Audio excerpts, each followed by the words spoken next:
1월 20일 오늘의 말씀은 마태복음 1장 18절에서 25절입니다.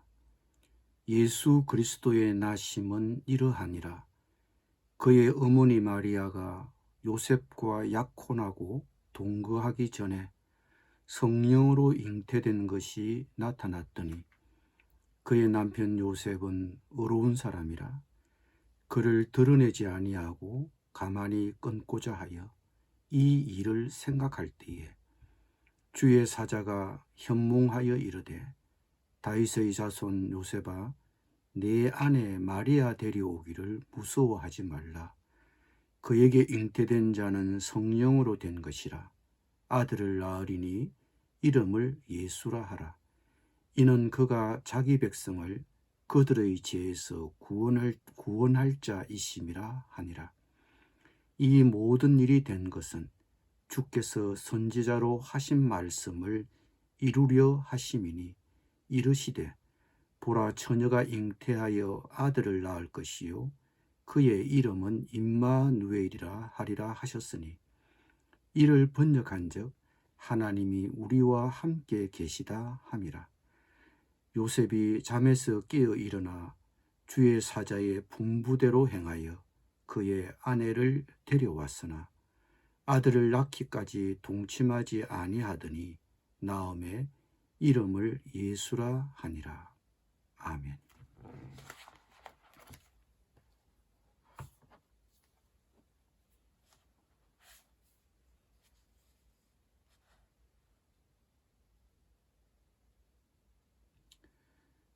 오늘날의 약혼과는 달리 이 당시의 약혼은 법적인 구속력이 있었습니다. 따라서 이혼을 통해서만 그 약혼을 파기할 수 있었습니다. 그러므로 아내의 간통 사실을 알게 된 요셉은 이 상황을 심각하게 받아들일 수밖에 없었을 것입니다. 당시 유대민법에 따르면 요셉은 간통한 마리아와 파혼할 권리가 있었습니다. 그리고 이 법에는 마리아와 그 상대 남자를 돌로 쳐 죽이라는 조항까지 있었습니다. 마리아의 임신을 알게 된 요셉은 어려운 선택에 직면해야 했습니다. 그에게는 두 가지 선택이 있었습니다. 조용히 파혼하거나 마리아와 그 상대 남자가 돌에 맞아 죽게 하는 것이었습니다. 의로운 요셉은 은밀히 파혼하기로 생각했습니다. 그러나 마리아의 임신은 초자연적으로 된 것이었습니다.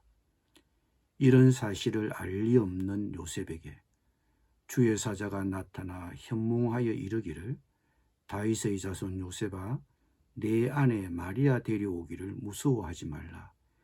그에게 잉태된 자는 성령으로 된 것이라고 하셨습니다. 동정녀 탄생이 기독교 신앙에 왜 그렇게 중요합니까? 하나님의 아들 예수 그리스도는 아담이 모든 인류에게 물려준 죄의 본성으로부터 자유로워야 했습니다. 예수님은 여자에게서 태어나셨기에 사람이십니다. 그러나 하나님의 아들로서 예수님은 인간의 죄에 의해 전혀 오염되지 않은 채 태어나셨습니다.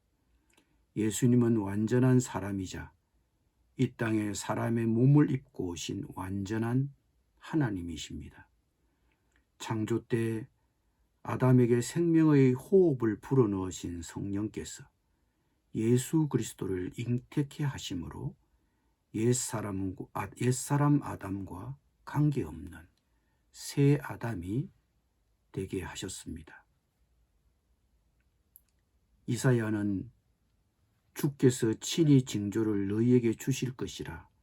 보라 처녀가 잉태하여 아들을 낳을 것이요 그의 이름을 임마누엘이라 하리라고 예언했습니다.